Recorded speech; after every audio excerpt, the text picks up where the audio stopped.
नमस्कार दोस्तों current affair series का ये अगला पार्ट है, पार्ट 10 है। अगर आप पिछला पार्ट अगर नहीं देखे हुए हैं तो प्लेलिस्ट चैनल पे प्लेलिस्ट पे चले जाइएगा और प्लेलिस्ट से जो है आप और पार्ट को देख सकते हैं, जो आपको जितने सारे एग्ज़ाम्स होने वाले हैं सभी एग्ज़ाम्स में ये फ़ायदेमंद साबित होगा। चलते हैं करंट अफेयर्स की ओर।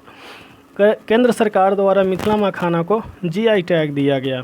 दोस्तों, केंद्र सरकार ने मिथिला मखाना को भौगोलिक संकेत टैग से सम्मानित किया है। मिथिला मखाना को GI का फुल फॉर्म होता है ज्योग्राफिकल इंडिकेशन। ज्योग्राफिकल इंडिकेशन इस कदम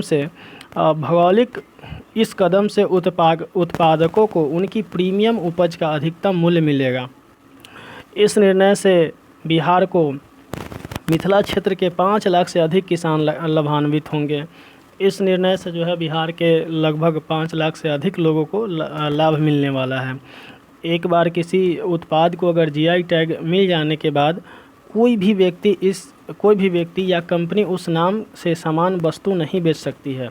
जैसे एक तरह से जो पेटेंट कराया जाता है किसी वस्तु को, वही यहाँ पे GI टैग है, उसका मूल स्थान से उसके नाम को जोड़ दिया जाता है। जैसे मिथिला मखाना एक उत्पाद है, लेकिन मिथिला जो है उस क्षेत्र का नाम है, तो उस क्षेत्र के नाम से आपको जोड़ दिया जाता है।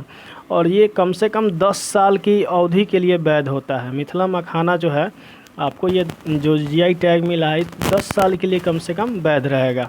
आगे चलते हैं, देखिए इसके GI टैग के बारे में कुछ जान लेते हैं। GI टैग के बारे में अभी आपको बताएं कि GI का जो फुल फॉर्म होता है ज्योग्राफिकल इंडिकेशन, इसको हिंदी में भौगोलिक संकेत बोलते हैं। कुछ उत्पादों पर इस्तेमाल किया जाने वाला एक नाम या संकेत है जो एक विशिष्ट भौगोलिक स्थान या मूल स्थान से संबंधित होता है। GI टैग यह सुनिश्चित करता है कि अधिकृत उपयोगकर्ताओं के रूप में पंजीकृत लोगों के अलावा किसी को भी लोकप्रिय उत्पाद का नाम उपयोग करने की अनुमति ना हो। भारत का पहला जो GI टैग है वो दार्जिलिंग का चाय था। भारत का पहला GI टैग दार्जिलिंग का चाय था। भारत में अब तक 300 से अधिक GI टैग मिल चुका है। और GI टैग वाला उच्चतम राज्य जो है कर्नाटक है। सबसे ज़्यादा GI टैग वाला जो राज्य है वो कर्नाटका है, जिसको 42 अभी तक GI टैग मिला हुआ है। आगे चलते हैं दोस्तों। महाराष्ट्र की दही हांडी को आधिकारिक खेल बनाने की घोषणा की गई है। महाराष्ट्र की दही हांडी को आधिकारिक खेल बनाने की घोषणा की गई है। दही हांडी को अब महाराष्ट्र में एक आधिकारिक खेल के रूप में मान्यता दी गई है। प्रदेश में प्रो दही हांडी प्रतियोगिता का भी आयोजन किया जाएगा। महाराष्ट्र के खेल श्रेणी के तहत दही हांडी को मान्यता दी जाएगी। गोविंदाओं का खेल श्रेणी के तहत नौकरी मिलेगी। दही हांडी का अर्थ मिट्टी के बर्तन में दही है और राज्य में जन्माष्टमी से जुड़ा एक लोकप्रिय आयोजन है। जन्माष्टमी के दिन ही दही हांडी का आयोजन किया जाता है, जिसको वहाँ पे खेल का जो है मान्यता दे दिया गया है, राज्य स्तरीय खेल का। उत्तराखंड में स्थापित होगी भारत की पहली अंतरिक्ष वेधशाला। देखिए दोस्तों, नेक्स्ट करंट जो है, उत्तराखंड में स्थापित होगी भारत की पहली अंतरिक्ष वेधशाला। अंतरिक्ष क्षेत्र का स्टार्टअप दिगंतारा उत्तराखंड गढ़वाल के क्षेत्र में उत्तराखंड के गढ़वाल क्षेत्र में भारत की पहली वाणिज्यिक अंतरिक्ष स्थिति जन जागरूकता वेधशाला की स्थापना करेगा। यह पृथ्वी की परिक्रमा करते हुए 10 सेंटीमीटर तक की छोटी वस्तुओं को ट्रैक करेगा। मात्र 10 मतलब छोटा से छोटा भी सामान को जो है ट्रैक कर लेगा 10 सेंटीमीटर। अंतरिक्ष स्थिति जन जागरूकता वेधशाला भारत को अंतरिक्ष में किसी भी गतिविधि को ट्रैक करने में मदद करेगी, जिसमें अंतरिक्ष मलबे और क्षेत्र पर मंडराने वाले सैन्य उपग्रह शामिल हैं। देखिए यहाँ पे ये बहुत ही इम्पोर्टेंट करंट है। उत्तराखंड में स्थापित होगी भारत की पहली अंतरिक्ष वेधशाला। भारत की पहली अंतरिक्ष वेधशाला कहाँ स्थापित होगी? तो उत्तराखंड में होगी। देखिए ये प्रज्ञानंद बाबू हैं जो दुनिया के नंबर 1 शतरंज खिलाड़ी मैग्नस कार्लसन है, उनको अभी हराया है। क्रिप्टो कप में रमेश बाबू प्रज्ञानंद ने मैग्नस कार्लसन को हराया। ग्रैंड मास्टर रमेश बाबू ने अगस्त 2022 में FTX क्रिप्टो कप में लगातार 3 खेल जीतकर 5 बार के विश्व शतरंज चैंपियन मैग्नस कार्लसन को हराकर इतिहास रचा। मई 2022 में उन्होंने शतरंज मास्टर्स ऑनलाइन रैपिड शतरंज टूर्नामेंट में मैग्नस कार्लसन को हराया था। प्रज्ञानंद 2016 में 10 साल की उम्र में इतिहास में सबसे कम उम्र के शतरंज अंतर्राष्ट्रीय मास्टर बने थे। चलिए दोस्तों आगे चलते हैं बिम्स्टेक के बारे में कुछ जानते हैं। बिम्स्टेक जो है bay of Bengal initiative for multi sectoral technical and economic cooperation. Bay of Bengal, एक बार फिर से सुन लीजिए, bay of Bengal initiative for multi sectoral technical and economic cooperation. इसका जो महासचिव हैं बिम्स्टेक के वो तेंजिन लेकफेल है और ये जो है भारत में अभी जो है आए हुए हैं। यह 7 देशों का एक समूह है। जो बिम्स्टेक है एक 7 देशों का समूह है जिसमें आपको श्रीलंका है, बांग्लादेश है, म्यांमार है, थाईलैंड है, नेपाल है, भूटान शामिल हैं। ठीक है, 7 देशों का समूह है जिसमें भारत, श्रीलंका, बांग्लादेश, म्यांमार, थाईलैंड, नेपाल और भूटान शामिल है। यह ब्लॉक के सहकारी एजेंडों को आगे बढ़ाने के तरीके जो है इस बार जो आए हैं उसमें तलाशेंगे। जैसे 4 दिवसीय यात्रा पर जो है आए हैं भारत में बिम्स्टेक के। चलिए आगे चलते हैं। पुदुचेरी के मुख्यमंत्री ने पेश किया 10,696.61 करोड़ का कर मुक्त बजट। ये जो बजट है कर मुक्त है, इसमें कोई टैक्स नहीं लगेगा। पुदुचेरी के मुख्यमंत्री, देखिए पुदुचेरी के मुख्यमंत्री सबसे पहले जान लीजिए कि एन रंगास्वामी है। कौन है? एन रंगास्वामी ने वित्तीय वर्ष 22-23 के लिए 22 अगस्त 2022 को 10,696.61 करोड़ का कर मुक्त बजट पेश किया। बजट में केंद्र शासित प्रदेश के स्वतंत्रता सेनानियों के लिए घर बनाने के लिए मुफ्त पट्टे सहित कई प्रमुख घोषणाएं शामिल थीं। ये जो कर मुक्त बजट है ये स्पेशली स्वतंत्रता सेनानियों के लिए ही दिया गया है। पुदुचेरी में एक राष्ट्रीय विश्वविद्यालय भी बनाया जाएगा और इससे जो है एक राष्ट्रीय विश्वविद्यालय भी बनाया जाएगा। आगे चलते हैं। उत्तर प्रदेश सरकार विकसित करेगी भारत की पहली शिक्षा टाउनशिप। उत्तर प्रदेश की सरकार जो है विकसित करेगी भारत की पहली शिक्षा टाउनशिप। अभी शिक्षा टाउनशिप होगा क्या, इसके बारे में कुछ जानते हैं। पहली बार उत्तर प्रदेश सरकार राज्य के एक शिक्षा टाउनशिप बनाने की योजना बना रही है। इसे सिंगल एंट्री मल्टीपल एग्जिट के विचार पर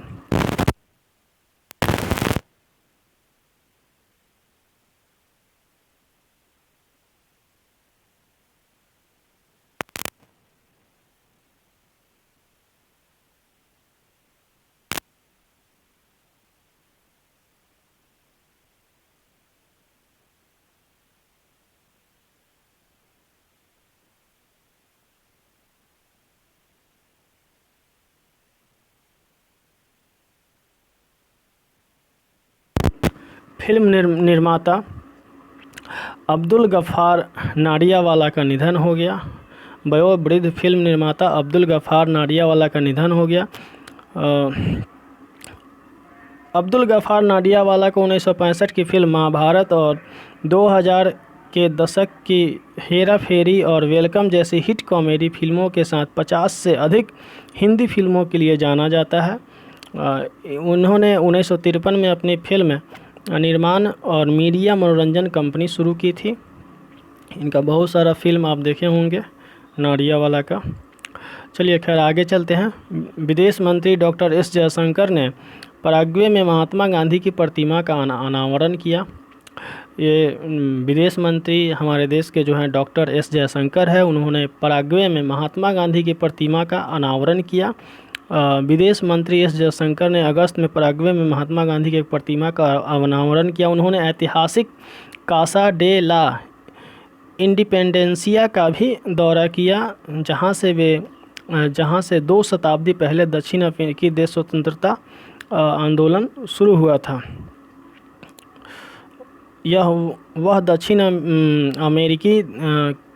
अमेरिका की अपनी पहली आधिकारिक यात्रा पर और अर्जेंटीना का भी दौरा करेंगे। देखिए ये दक्षिण अमेरिका में है पराग्वे, और वहाँ पे जो है महात्मा गांधी के प्रतिमा का अनावरण किए हैं डॉक्टर एस जयशंकर साहब ने, हमारे देश के विदेश मंत्री। आगे है भोपाल में हुआ 23वीं केंद्रीय क्षेत्रीय परिषद की बैठक की आयोजन। भोपाल में 23वीं केंद्रीय क्षेत्रीय परिषद की बैठक का आयोजन किया गया है। केंद्रीय गृह मंत्री अमित शाह, जो देखिए केंद्रीय क्षेत्रीय जो परिषद होता है कि उसका जो अध्यक्ष होता है वो गृह मंत्री होते हैं, तो गृह मंत्री अभी अमित शाह जी हैं। 22 अगस्त 2022 को भोपाल में 23वीं केंद्रीय क्षेत्रीय परिषद की बैठक की अध्यक्षता की। उन्होंने राष्ट्रीय फोरेंसिक विज्ञान विश्वविद्यालय भोपाल परिसर की आधारशिला भी रखी। उन्होंने नई शिक्षा नीति और कृषि विपणन में सहकारिता की भूमिका जैसे विषयों पर संगोष्ठियों को संबोधित भी किया। चलिए आगे चलते हैं।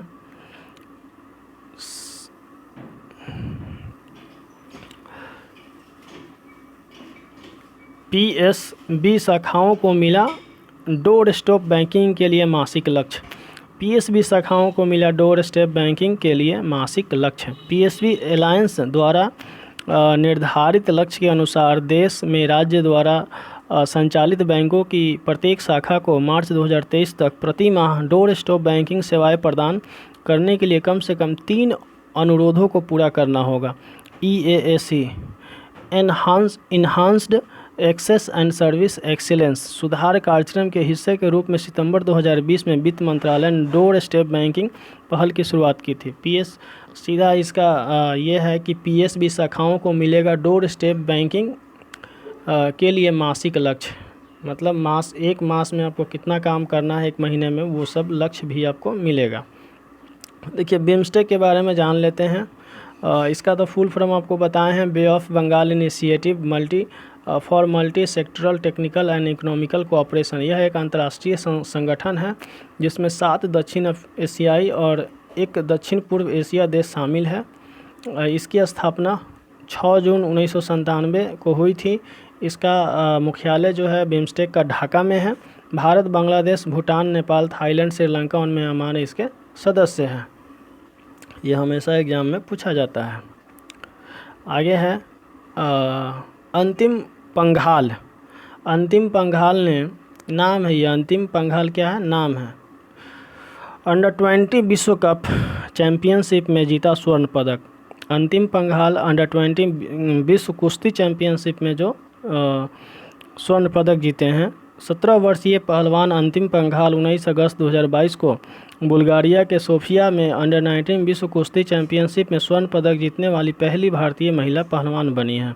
उन्होंने महिलाओं के 53 kg ग्राम वर्ग फाइनल में कजाकिस्तान की एटलिन शागायेवा को 8-0 से हराया। अंतिम हरियाणा के हिसार ज़िले की रहने वाली है। जितना भी रेसलिंग करने वाली होती है या होता है वो अधिकांश जो है आपको हरियाणा से ही मिलेंगे। कुछ जो ही हैं दूसरे स्टेट से, बाकी सब हरियाणा से हैं। यह अंडर 20 विश्व कुश्ती चैंपियनशिप का 45वां संस्करण था। आगे चलते हैं। पुणे में लॉन्च की गई भारत की पहली स्वदेशी निर्मित हाइड्रोजन ईंधन सेल बस। पुणे में लॉन्च की गई भारत की पहली स्वदेश निर्मित हाइड्रोजन ईंधन सेल बस। केंद्रीय मंत्री जितेंद्र सिंह ने 21 अगस्त 2022 को पुणे में भारत की पहली स्वदेशी रूप से विकसित हाइड्रोजन ईंधन सेल बस का शुभारंभ किया। बस को वैज्ञानिकों और औद्योगिक अनुसंधान परिषद और निजी फर्म KPIT लिमिटेड द्वारा विकसित किया गया है। CSIR की स्थापना जो है 1942 में हुआ था। इसका महान निर्देशक जो है नल्लाथम्बी कलाईसेल्वी है। इसका सीधा करंट ये समझिए कि पुणे में लॉन्च की गई भारत की पहली स्वदेश निर्मित हाइड्रोजन ईंधन सेल बस। हाइड्रोजन ईंधन सेल बस जो है भारत के में पुणे में पहली बार लॉन्च किया गया है। आगे है भारत और ऑस्ट्रेलिया का समुद्री अभ्यास पार्थ के पास संपन्न। भारत और ऑस्ट्रेलिया की नौसेनाओं के बीच समुद्री साझेदारी अभ्यास जो है 20 अगस्त 2022 को संपन्न हुआ। ये ख़त्म हो गया। INS सुमेधा इस अभ्यास में HMAS NJAC के साथ भाग लिया। INS सुमेधा इस अभ्यास में भाग लिया है और HMAS ने भी भाग लिया है दोनों साथ में भारतीय नौसेना के साइड से। भारतीय नौसेना INS सुमेधा को 15 अगस्त 2022 को भारत का 76वां स्वतंत्रता दिवस मनाने के लिए ऑस्ट्रेलिया के पर्थ में डॉक किया गया था। भारतीय नौसेना ने 2021 में ऑस्ट्रेलिया नौसेना के साथ 5 दिवसीय नौसैनिक अभ्यास ऑस इंडेक्स में भाग लिया। आगे है, राज्य में 300 ग्रामीण औद्योगिक पार्क स्थापित करेगी छत्तीसगढ़ सरकार। ये छत्तीसगढ़ सरकार का ये बहुत ही सराहनीय पहल है, जिसमें उन्होंने 300 ग्रामीण औद्योगिक पार्क स्थापित करेगी। यानी कि छत्तीसगढ़ सरकार ग्रामीण अर्थव्यवस्था को बढ़ावा देने और मजबूत करने के लिए राज्य में 300 ग्रामीण औद्योगिक पार्क स्थापित करेगी। यह परियोजना 2 अक्टूबर 2022 को गांधी जयंती के अवसर पर शुरू की जाएगी। परियोजना के पहले वर्ष में 300 पार्क होंगे। उद्देश्य ग्रामीण, इसका जो उद्देश्य है ग्रामीण गरीब परिवार कल्याण के लिए, परिवारों के लिए अतिरिक्त आय का स्रोत बनाना है। दूसरा, छत्तीसगढ़ की राजधानी रायपुर है, इसका मुख्यमंत्री भूपेश बघेल है। आगे है, भारतीय पैरा शटलर प्रमोद भगत और सुकांत कदम ने जीता स्वर्ण पदक। देखिए, भारत का जो पैरा शटलर है प्रमोद भगत और सुकांत कदम ने स्वर्ण पदक जीता है। भारतीय पैरा शटलर प्रमोद भगत और सुकांत कदम ने पटाया में आयोजित Thailand para badminton international tournament में स्वर्ण पदक जीता है। उन्होंने पुरुष युगल फाइनल में द्वियोका और फ्रेडिक सेतियावान की इंडोनेशियाई जोड़ी को हराया। भारत ने थाईलैंड पैरा बैडमिंटन इंटरनेशनल में कुल 17 पदक जीता, जिसमें 4 स्वर्ण, 5 रजत और 8 कांस्य पदक जीते, जो 20 अगस्त 2022 को संपन्न हुआ। यानी कि भारतीय पैरा शटलर प्रमोद भगत और सुकांत कदम ने स्वर्ण पदक जीता है। आगे है कि यूरोपीय संघ के उन्नत निगरानी के ढांचे से बाहर निकला ग्रीस। और यूरोपीय संघ के EU के उन्नत निगरानी ढांचे से बाहर निकला ग्रीस। ग्रीस ने घोषणा की है कि वह यूरोपीय संघ के उन्नत निगरानी ढांचे से बाहर हो गया है। 2018 से उन्नत निगरानी ढांचे के तहत ग्रीस के अधिक आर्थिक प्रदर्शन और नीतियों के बारीकी से निगरानी की गई है। निगरानी ढांचे का उद्देश्य सतत आर्थिक विकास का समर्थन करने के उपायों को जारी रखना सुनिश्चित करना था। ग्रीस के प्रधानमंत्री क्यारिकोस मित्सोताकिस है और राजधानी ग्रीस का एथेंस में है। आगे है दोस्तों, हवाई अड्डों के लिए GMR ने लॉन्च किया ब्लॉकचेन सेंटर ऑफ एक्सीलेंस। हवाई अड्डों के लिए GMR ने लॉन्च किया blockchain centre of excellence. GMR group ने 20 अगस्त 2022 को हवाई अड्डों के लिए एक blockchain centre of excellence launch किया है। यह समाधान और सेवाओं के विकास और सत्यापन के लिए स्टार्टअप को आवश्यक बुनियादी ढांचे और प्रयोगशालाओं तक पहुंच प्रदान करेगा। यह ब्लॉकचेन के क्षेत्र में अपस्किलिंग के लिए विचार, नेतृत्व और अनुसंधान और प्रशिक्षण कार्यक्रमों को भी सक्षम करेगा। GMR ग्रुप की स्थापना 1978 में किया गया था। संस्थापक ग्रैडी मल्लिकार्जुन राव है। चलिए दोस्तों, आगे देखिए, पेटीएम के MD और CEO के रूप में पुनः नियुक्त हो गए विजय शेखर शर्मा। पेटीएम का जो MD और CEO कौन नियुक्त हुए हैं अभी? नियुक्त विजय शेखर शर्मा हुए हैं, जो पहले भी थे, बीच में हटा दिए गए थे, फिर से नियुक्त किए गए हैं। विजय शेखर शर्मा को वित्तीय सेवा मंच पेटीएम के प्रबंध निर्देशक और मुख्य कार्यकारी CEO के रूप में फिर से नियुक्त किया गया है। 197 communications limited OCL Paytm brand का मालिक है, जो भारत की अग्रणी डिजिटल भुगतान और वित्तीय सेवा कंपनी है, जो QR और मोबाइल भुगतान में अग्रणी है। पेटीएम कंपनी की स्थापना विजय शेखर शर्मा ने 2010 में की थी। पेटीएम का मुख्यालय कहाँ पे है? तो नोएडा में है। तो दोस्तों ये आज का जो है करंट था, इसको आप लोग जो है दूसरे लोगों से भी, दूसरे स्टूडेंट्स से भी साझा कीजिएगा और वीडियो को शेयर ज़रूर कीजिएगा। और अगर वीडियो पे नए होंगे, अगर इस चैनल पे आप लोग, तो इसको सब्सक्राइब कर लीजिएगा। धन्यवाद।